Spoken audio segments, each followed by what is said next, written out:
Unequal benefit. Sometimes क्या होता है, बेनिफिट सारी कंट्रीज को इक्वली नहीं मिल पाता है ना। रिचर कंट्रीज या डेवलप कंट्रीज ज्यादा बेनिफिट ले लेती है ट्रेड का, डेवलपिंग कंट्रीज को नहीं। यहाँ पर ये बोला गया कि या तो आपकी क्वांटिटी आप ज्यादा प्रोड्यूस कर रहे हो as compare to other country. क्या बोला मैंने इस चीज में बेटा, इन प्रोड्यूसिंग टेबल्स प्रोड्यूस करते है कि नहीं है। और बांग्लादेश के पास एब्सोल्यूट एडवांटेज है मैथ्स बनाने में। हाँ जी मेरे सीए फाउंडेशन वाले बच्चों, बेटा जीएनजी 2.0 सीरीज में फिर से स्वागत है आप लोगों का।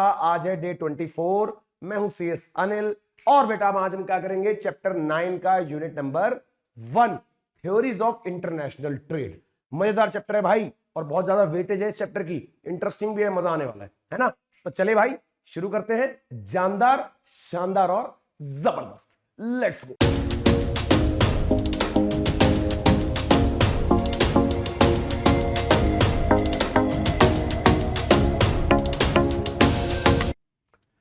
तो चलिए बेटा स्टार्ट करते हैं चैप्टर को बिना किसी देरी के। बेटा थ्योरीज की बात कर रहे हैं, इसके अंदर हम बात कर रहे हैं बेटा वेरियस थ्योरीज की, है ना। बहुत सारी थ्योरीज पढ़नी है हमने इसके अंदर।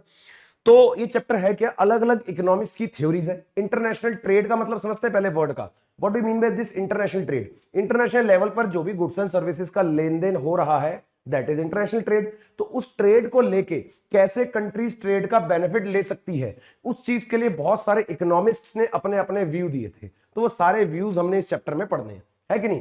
तो चलो भैया स्टार्ट करते हैं। सबसे पहले इंट्रोडक्टरी पार्ट है बेटा। इंटरनेशनल ट्रेड का मतलब क्या है, एक्सचेंज ऑफ गुड्स और services in resources between countries. It allows countries to buy what they lack. अब वही तो लोग हैं जिसकी आपके पास कमी है ना। And sell what they can produce well. जो आप अच्छा प्रोड्यूस कर सकते हैं आप उसको बेच देंगे, जिस चीज की आपको जरूरत है, कमी है, उसको आप ले लेंगे। तो this is international trade, simple है ना।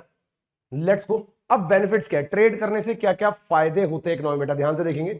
सबसे पहले हमारी इकोनॉमिक ग्रोथ बढ़ती है। ऑब्वियसली जितना ट्रेड होगा पैसा आएगा कंट्री में, ग्रोथ तो होगी ना, इसमें कोई समझाने वाली बात है। Trade increases the efficiency, encourage division of labour, helps the economics grow. Economies grow करती है इससे, जितना ज्यादा पैसा आता है कंट्री में उतना ज्यादा इकोनॉमीज ग्रो करती है ना। ये रिसोर्सेज का अच्छा यूटिलाइजेशन होता है। Countries can use their natural, human and financial resource in the best way. Simple topic है ना। एक्सेस टू द मार्केट, आप जितना ट्रेड के लिए अपने आप को ओपन करेंगे उतना आपको बाहर की मार्केट्स का एक्सेस मिलेगा, बाहर से मटेरियल्स का एक्सेस मिलेगा। तो आपका एक्सेस ओपन हो जाता है, मार्केट बेस बढ़ जाता है, राइट। तो businesses can buy inputs at cheaper rates globally and sell to the more customers. फिर एनकरेज द बेटा इनोवेशन, इनोवेशन को एनकरेज करता है। Trade promote the use of technology, automation and R&D, है ना। ट्रेड से क्या प्रमोट होता है, टेक्नोलॉजी प्रमोट होती है, ऑटोमेशन और रिसर्च एंड डेवलपमेंट। फिर growth in services sectors like banking, insurance, logistic, ये सब इंक्रीज होता है। ये सब आपकी लर्न करने वाली चीज है बेटा, इसमें समझाने वाला ज्यादा है नहीं, है ना। प्रोडक्ट की क्वालिटी इंप्रूव होती है, क्योंकि जब ट्रेड होगा कंपटीशन इंक्रीज होगा तो क्या देखने को मिलेगी हमें, quality improvement, efficiency, right. Quality improve होगी, कह सकते हैं कि नहीं, कंपटीशन की वजह से। एक्सपोर्ट हमारा डाइवर्सिफाई हो जाता है। New market helps countries produce and sell a wider range of the product. जब नई मार्केट्स को आप कैप्चर करते हो तो आप ज्यादा ट्रेड कर पाते हो प्रोडक्ट्स का, राइट। नॉलेज शेयरिंग होती है। Trade allows exchange of skills, research and best practices. Knowledge sharing होती है ना, ट्रेड से क्या होता है, exchange of skills, exchange of things ज्यादा इंप्रूव होता है कि नहीं होता। Promotes global harmony, trade build strong international relationships and peace. क्या होता है बेटा, ग्लोबल हार्मनी होती है, सब लोग आपस में भाईचारा बढ़ता है। जब ट्रेड होता है तो कंट्रीज आपस में मिलजुल के रहती हैं, एक दूसरे की हेल्प करती है, सिंपल। चलो आगे बढ़ते हैं। नाउ लिमिटेशंस क्या है, क्या कुछ कमियां भी है इंटरनेशनल ट्रेड में, क्या कुछ दिक्कतें भी होती हैं। तो देखो अनइक्वल बेनिफिट। समटाइम्स क्या होता है, बेनिफिट सारी कंट्रीज को इक्वली नहीं मिल पाता है ना। रिचर कंट्रीज या डेवलप कंट्रीज ज्यादा बेनिफिट ले लेती है ट्रेड का, डेवलपिंग कंट्रीज को नहीं मिल पाता। तो there are certain limitations. Not all countries gain equally, richer countries offer benefit more, simple. Economic का एक्सप्लॉयटेशन होता है कभी कभी। स्मॉल और पुअर कंट्रीज में be dominated by the big और ग्लोबल कंपनीज, है ना। एनवायरमेंट का डैमेज होता है। Over production and resources misuse can harm the nature. कई बार ट्रेड से बहुत ज्यादा हम कंपनीज को अलाउ करना शुरू कर देते हैं ट्रेड के चक्कर में, पर हम एनवायरमेंट का ध्यान नहीं रखते तो एनवायरमेंट का लॉस होता है कि नहीं है। Spread of economic crisis, economic crisis भी होते हैं। Problems in one countries economy can quickly spread to the other. ये हमने बिजनेस साइकिल से बात पढ़ते आ रहे हैं, है कि नहीं, कि भैया एक कंट्री में अगर कुछ भी होगा तो वो दूसरी कंट्री में स्प्रेड हो जाएगा। कुछ भी होगा एक कंट्री में तो उसका इफेक्ट दूसरी कंट्री में स्प्रेड हो जाएगा, राइट। डिपेंडेंसी इश्यूज आते हैं। Relying too much on the other countries can affect the independence and culture. जब आप बहुत ज्यादा रिलाई करने लग जाते हो दूसरी कंट्रीज में तो इतनी ज्यादा डिपेंडेंसी होने की वजह से कई बार हमें नुकसान भी होता है कि हमारे अगर कुछ भी जरा सा भी हिला तो हम ले नहीं सकते प्रोडक्ट। अभी जैसे देखो ना, वॉर हुआ, हमारे यहाँ पर प्रॉब्लम आ गई गैस की, राइट। तो क्या होता है, बहुत ज्यादा डिपेंडेंसी की वजह से प्रॉब्लम भी फेस होती है कि नहीं है। डिस्टॉर्टेड इन्वेस्टमेंट, एक्सपोर्ट फोकस में shift attention from domestic needs.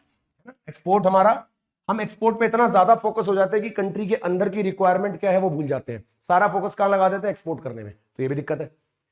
Policy की अनसर्टेनिटी है, सडन चेंज हो जाता है, ट्रेड के लॉस लाइक बैन लग गया, टैरिफ लग गया, can harm the trade relationships, है ना। ट्रेड के रिलेशनशिप्स अफेक्ट हो सकते हैं जब अचानक से बैन लग जाए, अचानक से टैरिफ ज्यादा हो जाए, लगता रहता है। तो भाई इन केसेस में हमारा जो ट्रेड है वो अफेक्ट हो सकता है बैडली, राइट।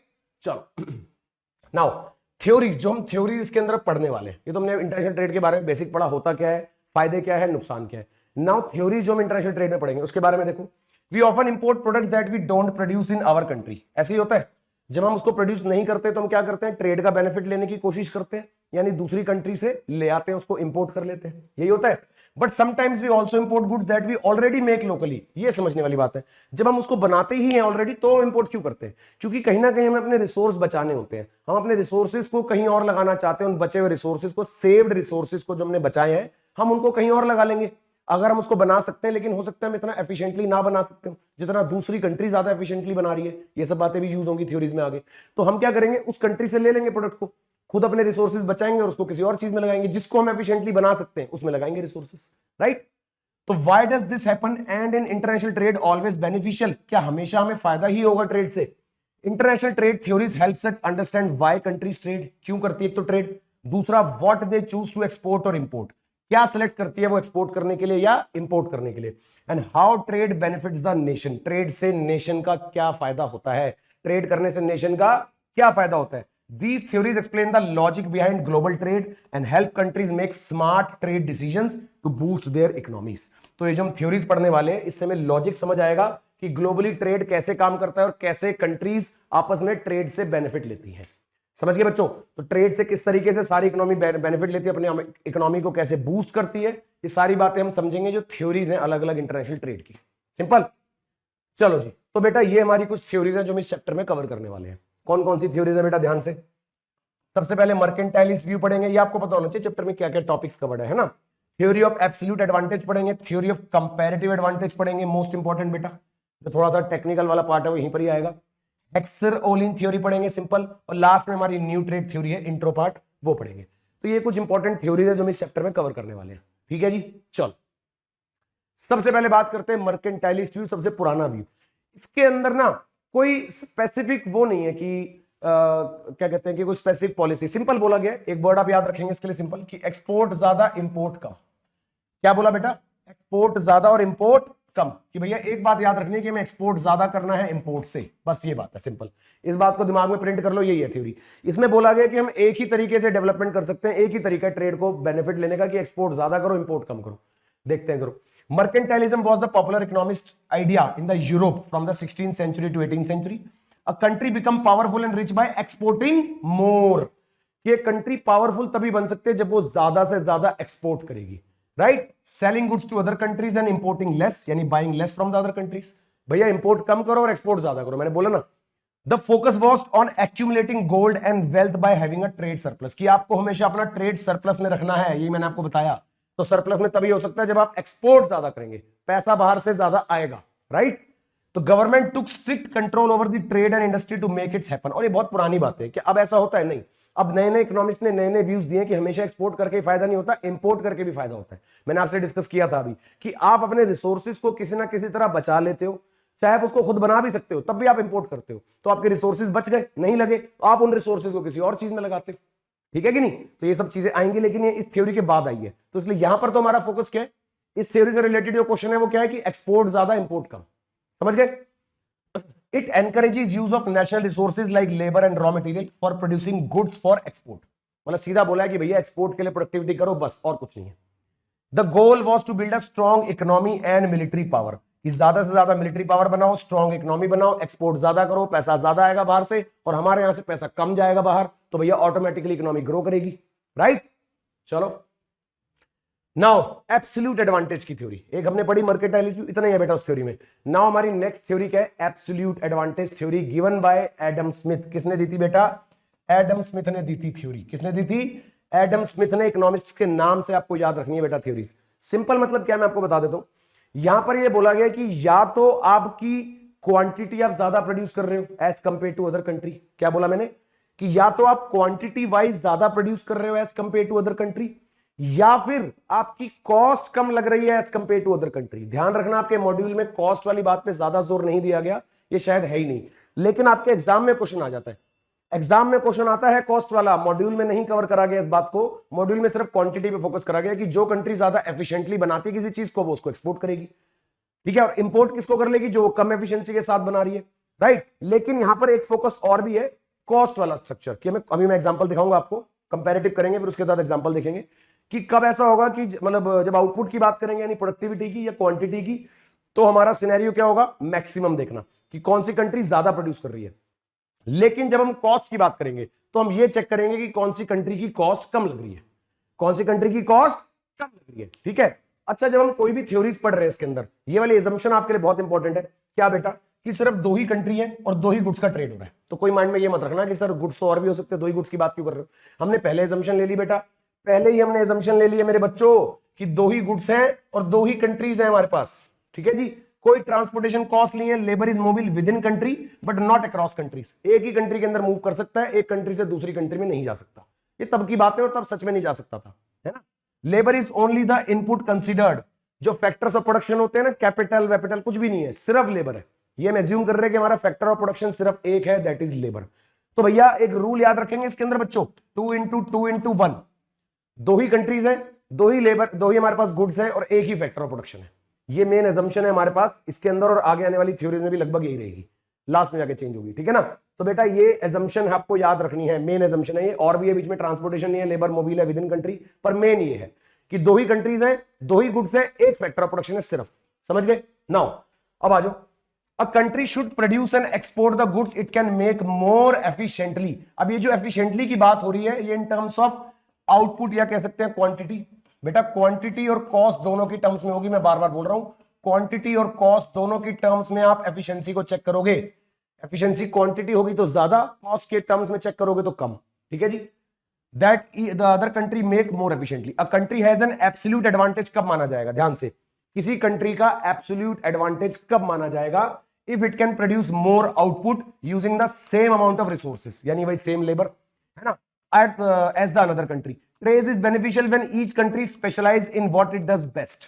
जो भी वो बेस्ट कर रही है उसमें वो स्पेशलाइज है। मतलब जब आप कंपेयर करोगे दूसरी कंट्री से, तो जिस भी चीज में आप स्पेशलाइज हो, कैसे स्पेशलाइज हो, ज्यादा बना रहे हो या तो आप उससे सेम रिसोर्स को यूज करके, या फिर आप कम कॉस्ट में बना रहे हो सेम यूनिट, कम कॉस्ट में सेम यूनिट बना रहे हो as compare to other country, तो आपके पास उसकी एब्सोल्यूट एडवांटेज है। समझ गए। अभी दिखाऊंगा। This result in more total production and gains from both the countries. तो इस तरीके से दोनों कंट्रीज ग्रोथ करती है। देखो, India produces textiles more efficiently than wheat, Canada produces wheat more efficiently than textile. तो क्या होगा, इंडिया कह रहा है कि ज्यादा एफिशिएंटली बनाता है, प्रोड्यूसेस टेक्सटाइल्स, और ये व्हीट, तो दोनों आपस में एक दूसरे को ट्रेड कर देंगे। जो चीज जो बेटर बनाता है वो दूसरी कंट्री को दे देगा। देखो, सो इंडिया एक्सपोर्ट कर देगा टेक्सटाइल और कनाडा एक्सपोर्ट कर देगा व्हीट, दोनों कंट्री का बेनिफिट, दोनों हैप्पी, दोनों खुश, है कि नहीं है। ये चीज मैं अच्छी बनाता हूं, ये चीज तुम अच्छी बनाते हो, तो तुम ये मेरे को दे दो, जो मैं अच्छा बनाता हूं मेरे से ले लो, बात खत्म। ये है एब्सोल्यूट एडवांटेज, जो कि एडम स्मिथ ने बोली थी। बात क्लियर हो गई आप लोगों को। पर क्या ऐसा हमेशा होगा, क्या ऐसा हमेशा होगा, ये बात को क्रिटिसाइज करा जो इसके बाद हमारा इकोनॉमिस्ट आने वाला है। मतलब सिचुएशन समझो मैं क्या बोल रहा हूं। समझो चाइना है और इंडिया है, चाइना और इंडिया कुछ भी ले सकते हैं, दो कंट्रीज, दो गुड्स है हमारे पास, गुड एक्स है और गुड वाई है, ठीक है। मान लो ये 5 बनाता है और ये बनाता है 10, इंडिया गुड एक्स को, ये बनाता है 4 और ये बनाता है 6।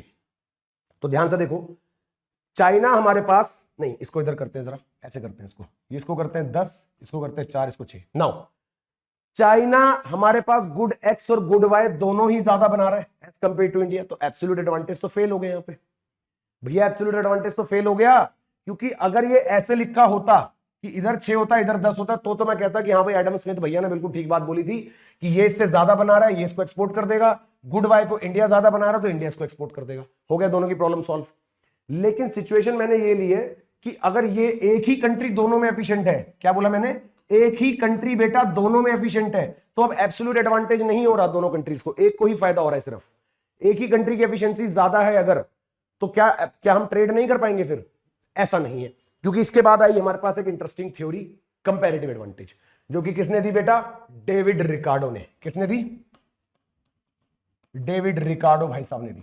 इन्होंने कहा कि अगर कोई एक कंट्री ही सिर्फ दोनों गुड्स बनाने में, दो ही गुड्स है ना, हमने पहले से assumption ली हुई है, कोई दो गुड्स बनाने में एक ही कंट्री ज्यादा एफिशिएंट है और दूसरे के लिए कम एफिशिएंट है, तो भी वो ट्रेड से बेनिफिट ले सकती है, तो भी वो ट्रेड से बेनिफिट ले सकती है। बेटा ध्यान से, कैसे ले सकती है इस बात को समझेंगे भी आराम से, प्यार से, ठीक है ना। देखते हैं, even if a country is better at making everything, मतलब दो गुड्स है तो दोनों, it still benefit from trading with another, तब भी वो बेनिफिट ले सकती है। कैसे? Why? Because it should focus on what it does best relatively, कि दोनों गुड्स वो ज्यादा बना रही है लेकिन रिलेटिवली कौन सा बेटर कर रही है, ये देखना पड़ेगा हमें। तो देखते हैं, a country should produce and export the goods in which it has a lowest opportunity cost, ये अपॉर्चुनिटी कॉस्ट के बारे में बात करूंगा अभी, that is give up less of something else, कि दूसरे का कम गिव अप करना, अभी समझेंगे। It should import goods where its advantage is less, है ना, कि जहां पर आपका फायदा कम हो रहा है वो आप दूसरे से इंपोर्ट कर लेंगे, जहां पर आपका बेनिफिट कम हो रहा है या हम कह सकते हैं लॉस ज्यादा हो रहा है, दोनों बातें एक ही है कि बेनिफिट कम होना या लॉस ज्यादा होना, दोनों ही केसेस में आप क्या करोगे, इंपोर्ट कर लोगे, आप उसकी प्रोडक्शन नहीं करोगे। अभी एग्जांपल से बढ़िया से क्लियर हो जाएगा बेटा, ठीक है। तो समझते हैं, ये एग्जांपल है, आपकी बुक का एग्जांपल है, मैं अभी और भी कराऊंगा, पहले ये देखते हैं। कंट्री ए और कंट्री बी, ठीक है जी, स्टील है और दूसरा प्रोडक्ट है शर्ट। क्या स्टोरी दी हुई है, ये कंट्री ए इस बार इस तरफ लिखा है, ध्यान से। कंट्री ए बनाता है 3 kg ऑफ स्टील और ये बनाता है 2 शर्ट, कंट्री ए 1 स्टील 1 शर्ट। देखो जी ध्यान से, फर्स्ट ऑफ ऑल दोनों में लेबर का रिसोर्स सेम लग रहा है, 1 आवर ऑफ लेबर लग रहा है दोनों में, और ये प्रोडक्टिविटी दी हुई है। कॉस्ट की बात अभी मैंने नहीं करी है, अभी हम बात कर रहे हैं आउटपुट की टर्म्स में, तो बहुत ध्यान से चलना है भाई। देखो कंट्री ए ही यहां पे बेनिफिशियल दिख रही है, तो यानी एब्सोल्यूट एडवांटेज तो नहीं लगेगा। एब्सोल्यूट एडवांटेज तब काम करता है जब ये इधर 2 होता है इधर 1 होता है, ये इधर 3 होता है इधर 1 होता है, पर इसमें तो कंट्री ए की ही ज्यादा दिख रही है, दोनों चीजें, स्टील भी और शर्ट भी। तो हमें कुछ ऐसा तरीका निकालना है कि दोनों को बेनिफिट हो ट्रेड से। तो हम यहां पर बेटा क्या चेक करेंगे, ध्यान से मेरी स्टेटमेंट सुनेंगे मैं क्या बोल रहा हूं। हम यहां पर ये चेक करेंगे क्या एक्चुअली में दोनों कंट्रीज एक कैलकुलेट करती है एक चीज को, क्या कि अगर वो एक प्रोडक्ट बनाए और दूसरे को ना बनाए तो उसका क्या नुकसान होगा। सिमिलरली दूसरी कंट्री अगर उसी प्रोडक्ट को ना बनाए और दूसरा बनाए तो उसका क्या नुकसान होगा। अब वो आपस में कंपेयर कर लेंगे भैया किसका नुकसान कम हो रहा है, जिसका नुकसान कम हो रहा है वो बनाएगा और प्रोड्यूस कर, वो बनाएगा और एक्सपोर्ट कर देगा।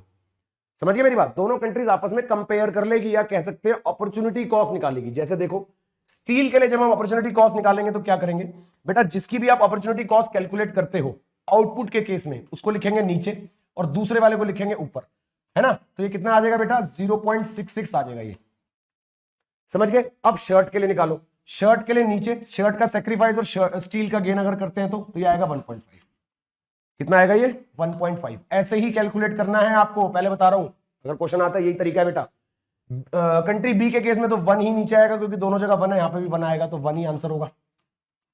ठीक है जी, ध्यान दो, मैंने क्या करा है, मैंने कैलकुलेशन करी है कंट्री वाइज कैलकुलेशन करी है, लेकिन जब मैं कंपैरिजन करूंगा कि किसकी अपॉर्चुनिटी कॉस्ट, ये जो निकाला मैंने अपॉर्चुनिटी कॉस्ट है, लेकिन जब मैं कंपैरिजन करूंगा कि किसकी अपॉर्चुनिटी कॉस्ट कम है, वो गुड वाइज करेंगे, तभी तो हम डिसीजन लेंगे। कैसे, मैं देखूंगा कि स्टील की कंट्री ए की अपॉर्चुनिटी कॉस्ट 0.66 है और कंट्री बी की है 1, है ना, तो किसकी अपॉर्चुनिटी कॉस्ट कम है, कंट्री ए की स्टील बनाने की अपॉर्चुनिटी कॉस्ट कम है ना, तो स्टील बनाने की अपॉर्चुनिटी कॉस्ट कम है और इसकी ज्यादा है, तो भैया कंट्री ए बी को स्टील दे देगी, कंट्री ए जो है कंट्री बी को स्टील दे देगी, समझ गए। सिमिलरली यहां पर शर्ट को कंपेयर करो, शर्ट बनाने की अपॉर्चुनिटी कॉस्ट कंट्री बी की कम है, तो भैया बी दे देगी ए को।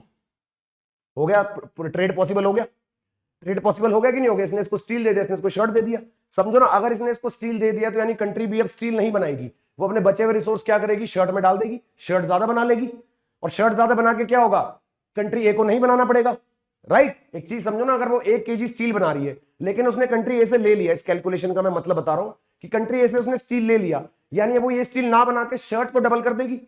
शर्ट डबल करने से क्या होगा, जो उसका नुकसान हो रहा था शर्ट ना बनाने से वो पूरा हो जाएगा, क्योंकि इसको एक्सपोर्ट कर देगी शर्ट।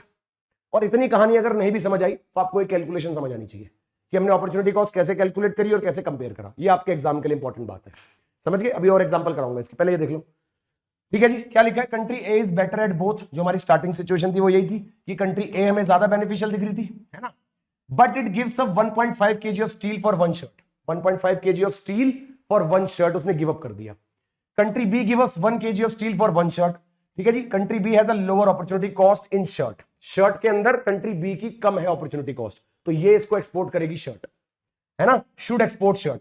कंट्री ए की लोअर अपॉर्चुनिटी कॉस्ट इन स्टील में, स्टील में अपॉर्चुनिटी कॉस्ट किसकी कम है? कंट्री बी की। तो कंट्री ए की कम है, कंट्री ए की कम है ना, हाँ ए की कम है, तो ए इसको एक्सपोर्ट करेगी।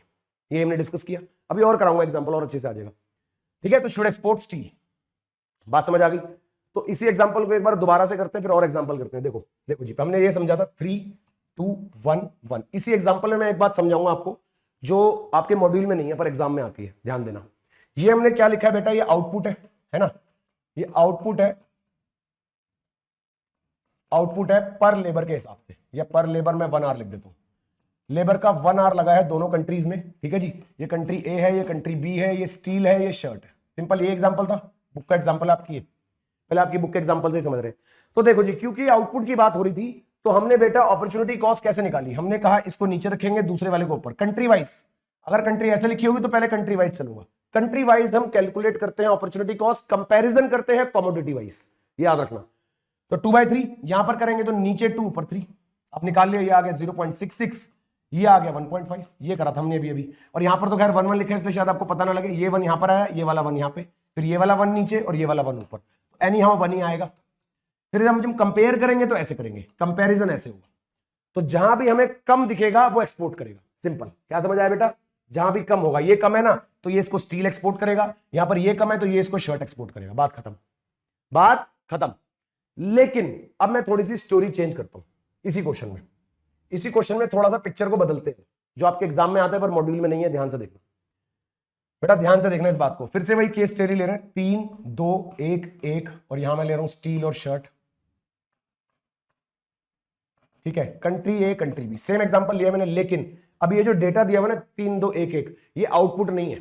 ये 3 kg, ये 3 kg स्टील, 2 शर्ट, ये नहीं है अभी। ये आपको दिए हुए लेबर आर, ध्यान से, ये आपको दिए हुए लेबर आर नहीं, सॉरी, लेबर की कॉस्ट। क्या दिया हुआ बेटा? लेबर की कॉस्ट, यानी अब रुपीस की टर्म्स में बात हो रही है, पर यूनिट। एक यूनिट बनाने का दोनों कंट्रीज में लेबर की कॉस्ट कितनी लगती है? मैंने क्वेश्चन बदल दिया है, ये आपके मॉड्यूल में कॉस्ट के बारे में बात नहीं करी हुई, पर मैं फिर भी बता रहा हूं, कॉस्ट वाला ध्यान से देखेंगे कि अब आपके 3 रुपए लगते हैं एक तरीके से एक यूनिट बनाने में स्टील का। इसका मतलब क्या है कि अब आपके 2 रुपए लगते हैं। यहां पर क्या, इसका मतलब कि 2 रुपए लगते हैं एक यूनिट शर्ट बनाने का, यहां पर 1 रुपए लगता है एक स्टील बनाने का, यहां पर 1 रुपए लगता है एक शर्ट बनाने का। ये स्टोरी है, मतलब कि अभी कॉस्ट है, आउटपुट नहीं है। तो अभी भी आप अपॉर्चुनिटी कॉस्ट ही कैलकुलेट करोगे, बस थोड़ा सा तरीका चेंज हो जाएगा। क्या बेटा?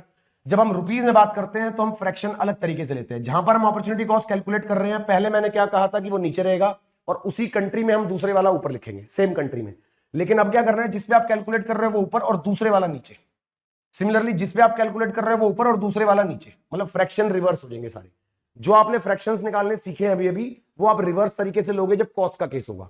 और खैर 1 पे तो फर्क पड़ेगा नहीं, क्योंकि 1/1 तो अभी भी बनी रहेगा, ये 1/1 अभी भी बनी रहेगा। तो अब यहां पर आएगा मेरा 1.5, यहां पर आएगा मेरा 0.66, ठीक है जी। तो अब क्या दिखेगा मुझे? अब मुझे दिखेगा कि यहां पर शर्ट कम है। कॉस्ट के हिसाब से हम देखेंगे कि शर्ट ये इसको एक्सपोर्ट करेगा, स्टील के हिसाब से हम देखेंगे तो स्टील ये इसको एक्सपोर्ट करेगा। सिनेरियो चेंज हो गया है कि नहीं? अब देखो क्वेश्चन एक और, ये लो जी बेटा, एक और क्वेश्चन आपके सामने। सेम पहले हम बात कर रहे हैं किसमें बेटा? प्रोडक्टिविटी की टर्म्स में। पहले हम बात कर रहे हैं प्रोडक्टिविटी की टर्म्स में। तो प्रोडक्टिविटी की टर्म्स में भी हमने क्या सीखा है? जहां पर आप कैलकुलेट कर रहे हो वो नीचे, सेम कंट्री में रहना है। ध्यान दो, कंट्री मैंने ऐसे लिखी है, कॉमोडिटी ऐसे लिखी है, इसलिए ध्यान से ये लो बेटा, अब ध्यान से देखना। अब मैंने क्या करा, चेंज कर दिया थोड़ा सिनेरियो। अब मैंने कॉमोडिटी ऐसे लिखी है, कंट्री ऐसे लिखी है, इसलिए बी केयरफुल। तो देखोगे अब सेम कंट्री में चलना है तो 5 नीचे, ऊपर क्या आएगा? 1 नहीं 3, क्योंकि इस कंट्री में है ना, सेम कंट्री में कैलकुलेशन होती है अपॉर्चुनिटी कॉस्ट की। 3। अब एक कंट्री अपने ही कंट्री के अंदर एक प्रोडक्ट को ना बना के दूसरे को बनाने की अपॉर्चुनिटी कॉस्ट निकाल रही है ना, तो कैलकुलेशन आप कंट्री वाइज कर रहे हो, कंपैरिजन आप करेंगे कमोडिटी वाइज, ठीक है। इसका करेंगे तो 3 नीचे और वो 5 ऊपर। जब आप यहां पर आओगे तो 1 नीचे 4 ऊपर, 1 नीचे 4 ऊपर। जब इस पे आओगे तो 4 नीचे 1 ऊपर। सिंपल है। तो क्या क्या आंसर आएंगे? 3/5 करेंगे तो आएगा 0.6, ठीक है जी, ये तो 4 ही रहेगा। 5/3 करेंगे तो कितना आएगा? 5/3 में हमारा आंसर आएगा 5/3 करते कितना आता है यार पॉइंट में? 3 1 जा 3 और 1.6 समथिंग आएगा ना। 2 बच गया, पॉइंट लगा के 0, 3 6 जा 18, 2 बच गया, चलता रहेगा। तो 1.66 तो 1.67 ले लेते हैं। चलो ये कितना आएगा बेटा? 1.4 इज 0.25, ठीक है जी, ये बात समझ आ गई। नाउ अब कंपैरिजन कैसे? Commodity wise comparison, commodity wise, यानी कि ऐसे। वीट में अपॉर्चुनिटी कॉस्ट किसकी कम है? ये 0 है। वीट में अपॉर्चुनिटी कॉस्ट इसकी कम है, यानी कि ये इसको वीट दे देगा। कंट्री ए कंट्री बी को वीट एक्सपोर्ट कर देगी। यहां पर अगर हम देखें तो क्लोथ में कंट्री बी की अपॉर्चुनिटी कॉस्ट कम है, यानी ये इसको क्लोथ दे देगी। ये इसका सॉल्यूशन है, समझ गए। इसी सॉल्यूशन में अगर मैं सिनेरियो बदल दूं, प्रोडक्टिविटी की जगह कॉस्ट कर दूं, तो संभाल लोगे? संभाल लोगे कि नहीं? करके दिखाऊं? तो बेटा इसी एग्जांपल को अब हम देखते हैं कॉस्ट के नजरिए से। अभी हमने पढ़ा था आउटपुट वाले पॉइंट ऑफ व्यू से, अब सेम एग्जांपल को अगर हम कॉस्ट के नजरिए से देखेंगे तो बेटा क्या चेंज होगा, ध्यान से देखो मेरी बात सुनो। जब हम कॉस्ट के नजरिए से पढ़ रहे हैं, पहली बात तो सुन लो, आपके मॉड्यूल में मैं बता चुका हूं कि नहीं दिया हुआ कॉस्ट के बारे में, पर एग्जाम में आ जाता है, तो भाई इस पे ध्यान देना है। आपको ऊपर लिखा हुआ है कॉस्ट, यानी ये जो इंफॉर्मेशन दी हुई है ना, ये प्रोडक्टिविटी नहीं है। ये क्या दिया हुआ है कि वीट को बनाने में कंट्री ए को 5 लेबर कॉस्ट लगती है 1 यूनिट बनाने में। वीट का 1 यूनिट बनाने में 5 की लेबर कॉस्ट लगती है, यहां 1 की लेबर कॉस्ट लगती है 1 यूनिट बनाने में। सिमिलरली 3 और 4। तो देखो बेटा, जब हम कंपैरेटिव एडवांटेज जब निकालेंगे, सेम वैसे ही निकालेंगे जैसे हमने निकाली, बस एक हल्का सा सिनेरियो चेंज होगा, देखेंगे ध्यान से। जब मैं यहां पर अपॉर्चुनिटी कॉस्ट निकालूंगा, तो अभी मैंने आपको क्या सिखाया था कि ये नीचे और सेम कंट्री में रहते हैं, कैलकुलेशन चलती है सेम कंट्री में, और ये 3 ऊपर, यही पढ़ा था हमने। लेकिन इस बार क्या होगा, ये 5 ऊपर और 3 नीचे। जब हम कॉस्ट के पॉइंट ऑफ व्यू से निकालते हैं तो जो रेशियो निकालने का तरीका है वो स्विच हो जाता है, उसके बाद कंपैरिजन करने का तरीका सेम रहता है, सब कुछ सेम रहता है।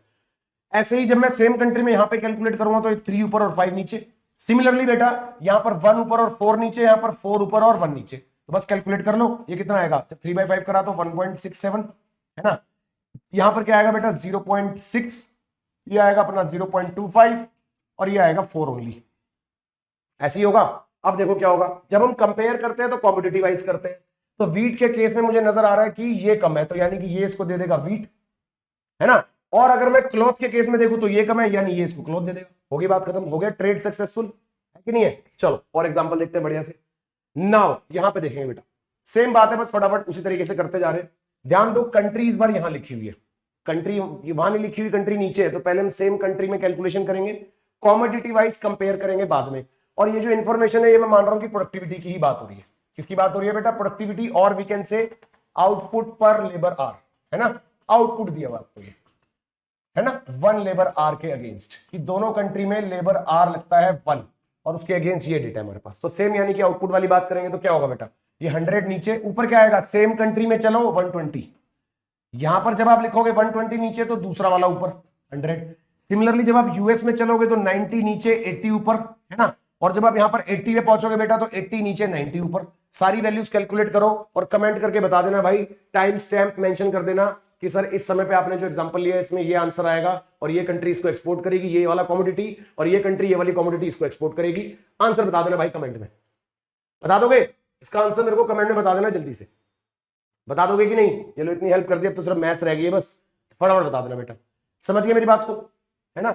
अच्छा, अब इस क्वेश्चन में मैं ले रहा हूं लेबर कॉस्ट, इसका भी आंसर चाहिए बेटा मेरे को इसका भी आंसर चाहिए ये। लेकिन ध्यान रखो, मैंने ऊपर लेबर कॉस्ट रखा और मैं कोई हेल्प नहीं कर रहा आपकी इसके अंदर, इस क्वेश्चन में मैं कोई हेल्प नहीं कर रहा बेटा। कमेंट में चाहिए मेरे को इसका आंसर कि अगर ये लेबर कॉस्ट है, ध्यान देना कंट्री कहां लिखी है और कमोडिटी कहां लिखी है, बहुत ध्यान से करना है कि लेबर कॉस्ट अगर लिखा है तो हम अपॉर्चुनिटी कॉस्ट कैसे निकालेंगे और कौन सी कंट्री किसके साथ क्या ट्रेड करेगी, कमेंट कर देना बेटा। समझ गए कि नहीं? टाइम स्टैम्प मेंशन कर देना भाई बढ़िया से और कमेंट कर देना, ठीक है।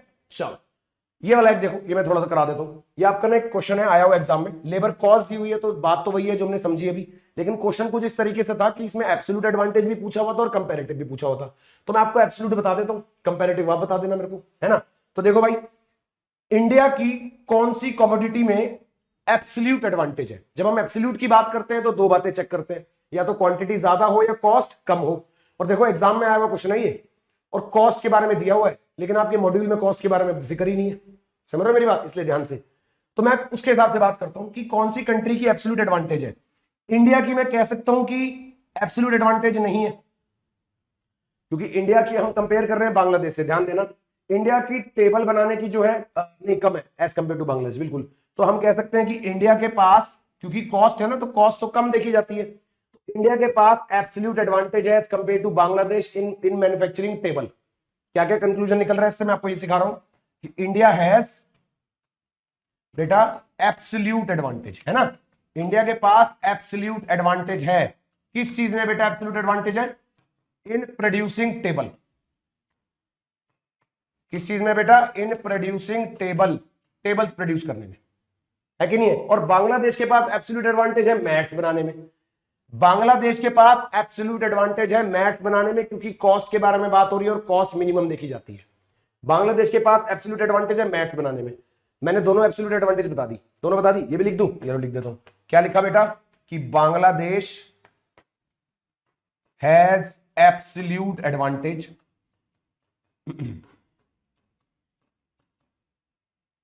In producing maths. ठीक है जी। अब आप मेरे को बताएंगे कि कंपैरेटिव एडवांटेज किसके पास ज्यादा है, कौन सी कमोडिटी में, कौन सी कमोडिटी में किसके पास कंपैरेटिव एडवांटेज ज्यादा है। आपका एग्जाम में आया हुआ क्वेश्चन है, ध्यान से करना है इसको। ठीक है बेटा, तो 3 क्वेश्चन मैंने आपको दे दिए टोटल, पहले वाले दोनों जिसमें एक में आउटपुट था, एक में कॉस्ट था, और एक ये वाला क्वेश्चन है।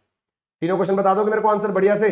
चलो वेट करूंगा बेटा कमेंट्स के, मैं आपके कमेंट्स का वेट करूंगा मैं। ठीक है, चलो जी। तो बेटा ये कुछ क्वेश्चंस हो गए, आगे इसको देखते हैं फटाफट से।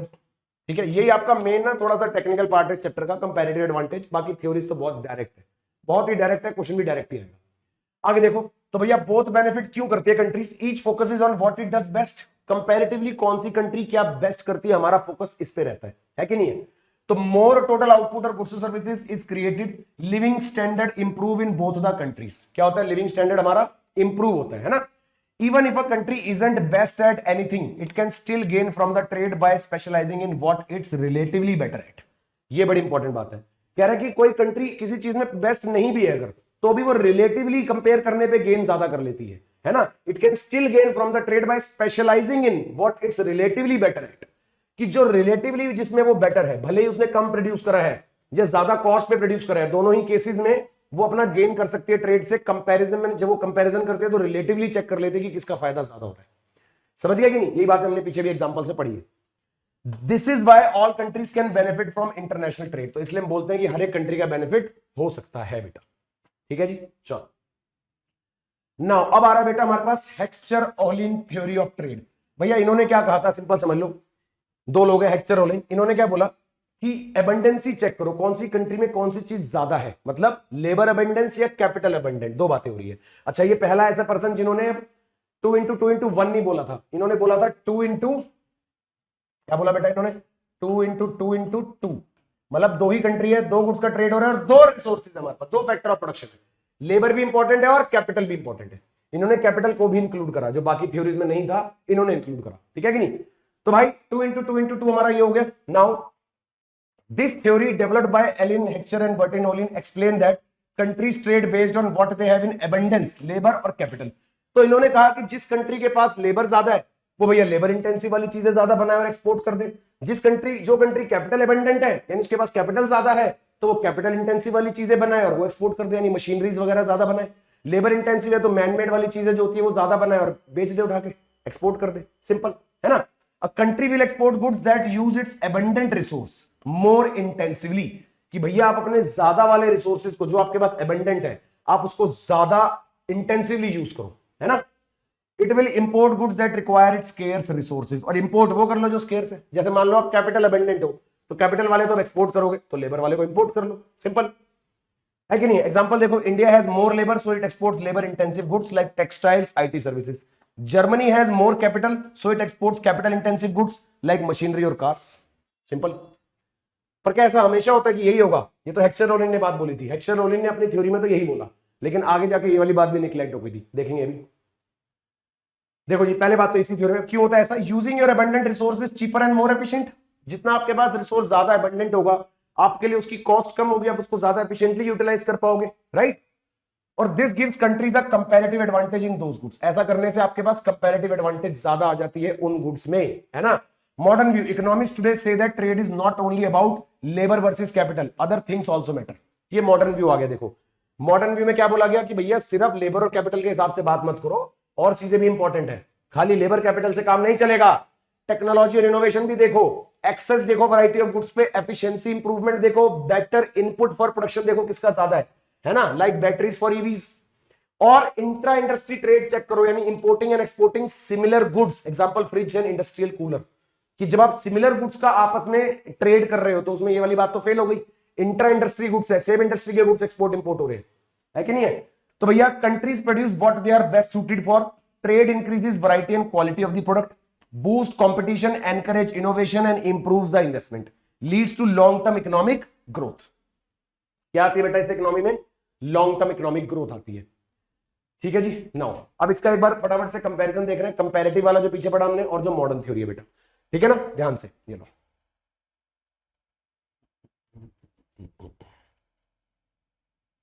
ऐसे पढ़ ले, फिर मैं इसको ऊपर स्वाइप कर दूंगा, ठीक है, कोई दिक्कत नहीं। लो जी, चलो तो देखते हैं जल्दी से। लो जी, the basis is the difference between countries is comparative cost. Modern में क्या है? Explain the causes of difference in comparative cost as difference in factor endowment. Factor endowment मतलब अवेलेबिलिटी ऑफ फैक्टर, और कंपैरेटिव में क्या था कि कंपैरेटिव कॉस्ट कैलकुलेट होती है कि कंपैरेटिवली कौन बेटर है। इसमें क्या है? Based on labour theory of value, it is based on money cost which is more realistic. भैया मनी कॉस्ट, कौन सी चीज ज्यादा अबंडेंट है, तो उसमें मनी कॉस्ट की बात आ गई। Considered labour as the sole factor, जो हमने बात करी थी कि सिर्फ एक ही फैक्टर है। यहां पर क्या था? Scope to include labour and capital दोनों, है ना। This is two factor model. ये क्या है? Two factor model. वहां पर सिर्फ एक ही फैक्टर था। And can be extended to more factors, और भी एक्सटेंड कर सकते हैं बाद में जरूरत लगेगी तो। Treat international trade as quite distinct from domestic trade. International trade को अलग माना है। इसने क्या माना है कि international trade is only a special case of inter regional trade, कि भैया हम वैसे भी हम वही ट्रेड कर रहे हैं जो हमारे पास अबंडेंट है, उसी चीज को उठा के हमने बाहर भी बेच दिया। तो यानी हमारे इंटर रीजनल ट्रेड का एक स्पेशल केस है बस, कि हम इंटरनेशनली भी डील कर रहे हैं। Studies only comparative cost of the goods concerned, consider the relative prices of the factor which can influence the comparative cost. यहां पर हम सिर्फ कंपैरेटिव कॉस्ट देखते हैं, यहां पर हम फैक्टर्स के रिलेटिव प्राइसेस को भी कंपेयर करते हैं, ठीक है जी। Attribute the difference in comparative advantage to difference in productive efficiency of the workers. Attribute the differences in the comparative advantage देखी जाती है। यहां पर क्या है? Attribute the difference in comparative advantage to the differences in the factor endowment. तो इसमें किसमें देखा जा रहा है? Efficiency of worker. यहां पर क्या है? फैक्टर एंडोवमेंट, क्योंकि उसमें अंदर सिर्फ फैक्टर ही हमारा लेबर है, तो वर्कर की एफिशिएंसी देखी जाएगी बस, राइट। इसमें क्या आएगा? Does not take into account the factor price differences, क्योंकि हम ये मानते हैं कि सारी कंट्रीज में फैक्टर के प्राइसेस सेम है। जो कंपैरेटिव कॉस्ट वाले तक की थ्योरीज हैं, हम उसमें ये मानते हैं कि आपके फैक्टर के प्राइसेस सारी कंट्रीज में बेटा सेम है, कहीं पर कोई डिफरेंस नहीं है, है ना। जबकि यहां पर consider factor price difference as the main cause of commodity price. तभी तो एमरजेंसी वाली बात आती है कि कौन सी कमोडिटी के प्राइस, कौन से सॉरी फैक्टर के प्राइस किस कंट्री में ज्यादा है, उसी हिसाब से कमोडिटी के प्राइस में भी डिफरेंस आ जाता है, ठीक है जी। बात समझ आई बेटा? सॉरी चलो और पॉइंट देख लेंगे जल्दी से। और देख लें फटाफट से पॉइंट नीचे वाले, ये लो आ जाता है डिफरेंस। फिर does not provide the cause of difference in the comparative advantage. इसमें explain the difference in comparative advantage in terms of difference in factor endowment. यहां पर हमने कंपैरेटिव एडवांटेज क्यों है किसी कंट्री में, क्या है, कोई डिफरेंस एक्सप्लेन नहीं करा। इसमें हमने सीधा सीधा बता दिया कि भैया जिस कंट्री में फैक्टर अवेलेबिलिटी ज्यादा है वो ज्यादा एक्सपोर्ट करेगी, तो फैक्टर की अवेलेबिलिटी मैटर करती है ना। नॉर्मेटिव है ये स्टेटमेंट, क्योंकि यहां पर हम ये बोलते हैं कि ये होना चाहिए कि अगर आपके पास रिलेटिवली बेनिफिट ज्यादा है प्रोडक्शन करने का, तो आप ज्यादा कंट्रीब्यूट करो, है ना, तो मतलब आप एक्सपोर्ट करो। इसमें क्या है कि जो फैक्टर आपके पास ज्यादा है तो आपको यही कर सकते हो, आप कोई ऑप्शन ही नहीं है ना। ये पॉजिटिव है, concentrates on the basis of trade. यहां पर कंपैरेटिव स्टडी होती है, इसलिए नॉर्मेटिव स्टेटमेंट है ना। Tries to demonstrate the gains from international trade. International ट्रेड से हमें क्या क्या बेनिफिट हो सकता है, तो उससे हमें क्या करना चाहिए। इसलिए जो हमारा कंपैरेटिव वाला है वो एक नॉर्मेटिव स्टेटमेंट है, और जो मॉडर्न वाला है वो एक पॉजिटिव स्टेटमेंट है, क्योंकि इसके अंदर जो फैक्टर आपके पास ज्यादा होगा वही कर सकते हो, फैक्ट है इसके अंदर, right. So it is a positive statement. समझ आया बेटा? बढ़िया से। चलो आगे देखते हैं। Now globalisation and new international trade theory देखना है जल्दी से। तो भैया 1980 में क्या हुआ? New perspective on trade emerge हुआ 1980 में। मेन थ्योरीज हमारी हो चुकी है, ये एडिशनल है थ्योरीज में, ठीक है ना। न्यू ट्रेड थ्योरी आई which added the more depth to the traditional trade theories like comparative advantage and factor endowment. दो तरह की थ्योरी पढ़ी हमने, मेन जो लेटेस्ट पढ़ी है कंपैरेटिव एडवांटेज और फैक्टर एंडोवमेंट थ्योरी बोलते हैं हेक्स्चर-ओलियन थ्योरी को, याद रखना, क्योंकि उसके अंदर फैक्टर की अवेलेबिलिटी के हिसाब से आप एक्सपोर्ट करते हो, right. Unlike what's in the new trade theory, तो unlike the older theories, new trade theory क्या कंसीडर करती है बेटा? इम्परफेक्ट कंपटीशन, कि इम्परफेक्ट है, कि few big players in the market, oligopoly, की इम्परफेक्ट नहीं है कंपटीशन, ओलिगोपोली है। ओलिगोपोली मींस कि फ्यू सेलर्स है, लार्ज नंबर्स ऑफ सेलर्स नहीं है, देयर आर फ्यू सेलर्स जो मार्केट कैप्चर कर रहे हैं। इंक्रीजिंग रिटर्न्स टू स्केल है, यानी producing more lower per unit cost. Increasing returns to scale का मतलब क्या है कि आप ज्यादा प्रोड्यूस कर पा रहे हो पर यूनिट कॉस्ट पे। कंज्यूमर प्रेफरेंस फॉर वैरायटी, यानी पीपल लाइक हैविंग ऑप्शंस, है ना। कंज्यूमर क्या प्रेफरेंस करता है? ज्यादा वैरायटीज को प्रेफर करता है, कि जितनी ज्यादा वैरायटीज होगी, जितने ज्यादा ऑप्शंस होगा उतना अच्छा होगा।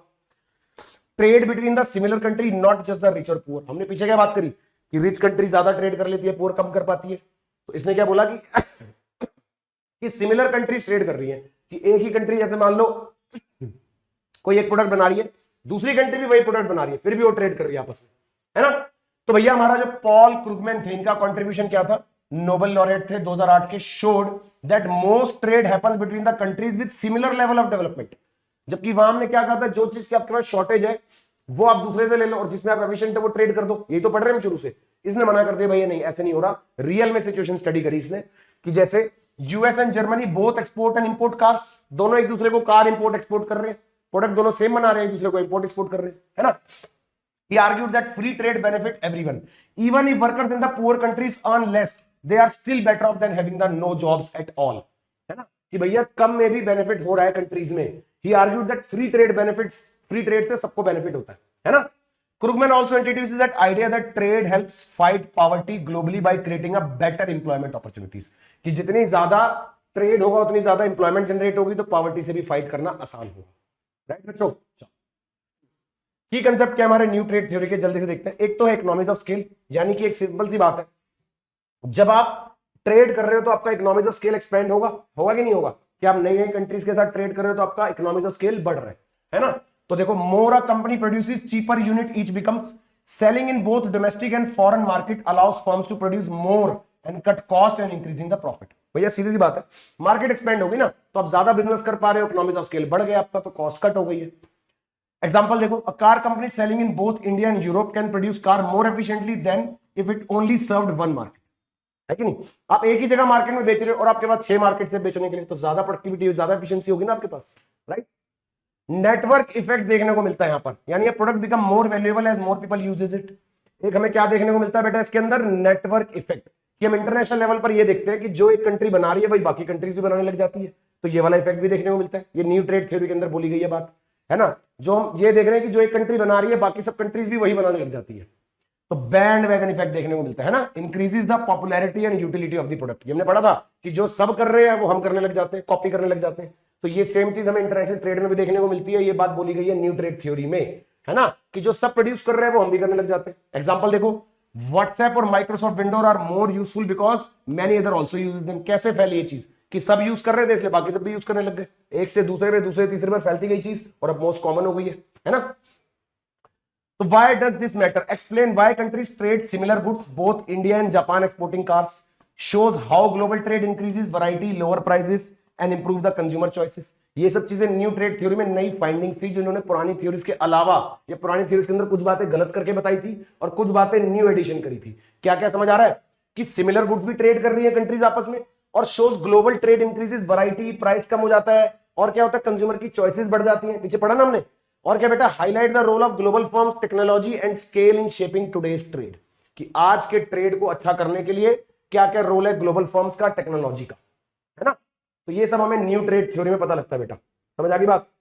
तो बेटा ये था हमारे पास चैप्टर नंबर 9 का यूनिट नंबर 1। बढ़िया से क्लियर हो गया कि नहीं हो गया भाई, फटाफट से कमेंट कर देना। सारी थ्योरीज मोस्ट इंपॉर्टेंट है, लास्ट की थ्योरी थोड़ी कम इंपॉर्टेंट है, मैं साफ बोलूंगा, हेक्टर रोलिन के बाद वाली थोड़ी सी कम है, कुछ कुछ कीवर्ड्स उसमें इंपॉर्टेंट है। नेटवर्क इफेक्ट हो गया, क्यों बनी है न्यू ट्रेड थ्योरी, कौन लेके आया था, पॉल क्रुगमैन, है ना। तो वो कुछ कुछ बातें इंपॉर्टेंट है आपके एमसीक्यू पेपर के लिए, अदरवाइज चैप्टर बहुत इजी, मजेदार और भैया रापचिक चैप्टर है कि नहीं। तो मिलते हैं नेक्स्ट वीडियो में, तब तक के लिए keep learning, keep growing, keep shining. All the best बच्चों, बाय बाय, सी यू।